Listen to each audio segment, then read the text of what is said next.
Sir দেখেন,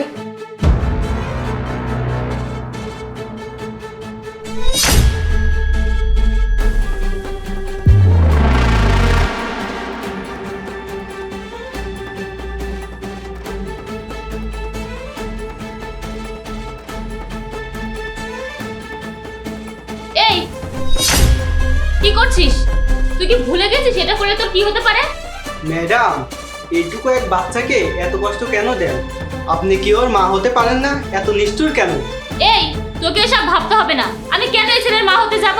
ও তোর মাকে খেয়েছে, ওকে জন্ম দিতে গিয়ে ওর মা মরেছে, তাই আমি ওর মা হয়ে মরতে চাই না। আমি ওর সৎ মা, ওর সৎ মা হয়েই থাকবো। আমি কোনোদিন ওর মা হব না। আপনি মা হবেন না হয়েন না, কিন্তু ওকে এত কষ্ট কেন দেন? ওকে আমি আর সহ্য করতে পারছি না। ওর জন্য আমি আমার স্বামীকে হাতের মুঠোয় আনতে পারছি না। আর ও থাকলে আমার স্বামী সমস্ত সম্পত্তির ভাগ পাবে, আর সেটা আমি চাই না। এই সমস্ত সম্পত্তির মালিক হব আমি আর আমার প্রেমিক। তাই আমি চাই না ও এখানে থাক। তাই আমি ওকে এমন কষ্ট দেব যাতে ও এখান থেকে ওর জান নিয়ে পালিয়ে যায়। আর ও যদি ওর বাবাকে কিছু বলে না, আমি ওকে জানে মেরে দিব। আর তুই যদি কিছু বলিস, তুই তো ভালো করে জানিস তুই তোর কি করবে। আরে বাবু, তুমি তো অনেক দিন বাঁচবে। তুমি এই কাজের ছেলেটাকে বুঝিয়ে দাও তো। ও যদি আমাদের বিষয়ে স্যারকে বলে দেয় তাহলে কি অবস্থা হবে?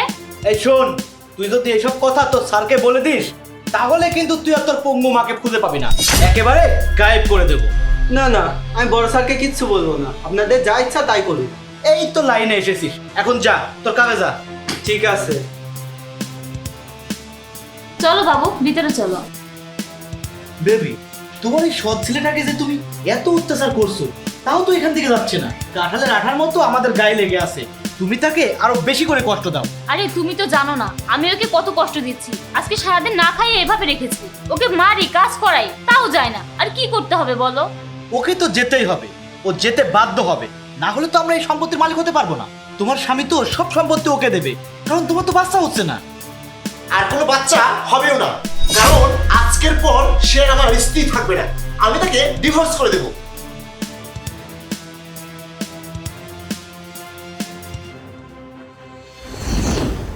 তুমি আমার ছেলেকে এত কষ্ট দিয়েছো।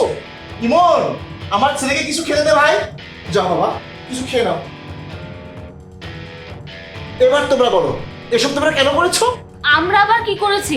আমরা তো কিছু করিনি। মাহির তো নিজে নিজেই খেলছিল। তুমি কেন এসব বলছো? আর তুমি এখন বাসায় এসেছো কেন? আমি কেন বাসায় এসেছি এটা তুমি এখনো বুঝতে পারোনি, তাই না? ওই যে দেখো, তুমি আমার ছেলের সাথে কি করেছো আর তাকে নিয়ে তোমাদের কি পরিকল্পনা, সব আমি দেখেছি আর শুনেছি। কারণ এই মোবাইলে ভিডিও কল দেওয়া আছে আমার ছেলেকে বাঁচাতে, আর তোদেরকে শাস্তি দেওয়ার জন্যই আমি এখন বাসায় এসেছি। জাহিদ, তুমি সব জেনে গেছো। আমার ভুল হয়ে গেছে, তুমি আমাকে মাফ করে দাও। মাফ করে দেব? তোর মতো একটা কাল লাগেনি কি?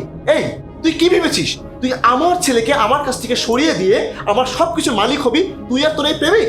আমার ছেলের জন্যই তো আমি বিয়ে করেছি, যাতে ও মায়ের আদর স্নেহ ভালোবাসা পায়। কিন্তু তুই নাকি আমার ছেলের মা কখনোই হতে পারবি না। তাহলে তুই আমার কাছে কি আশা করিস? আমি কি শুধু আমার জন্য তোকে স্ত্রী বানিয়ে রাখবো, আর তোর মতো এরকম একটা কাল লাগিনি নিয়ে সংসার করব? তোর সাথে সংসার করার আমার এক মুহূর্তও ইচ্ছা নেই। আর এই ছেলে, তোমার কি লজ্জা করে না?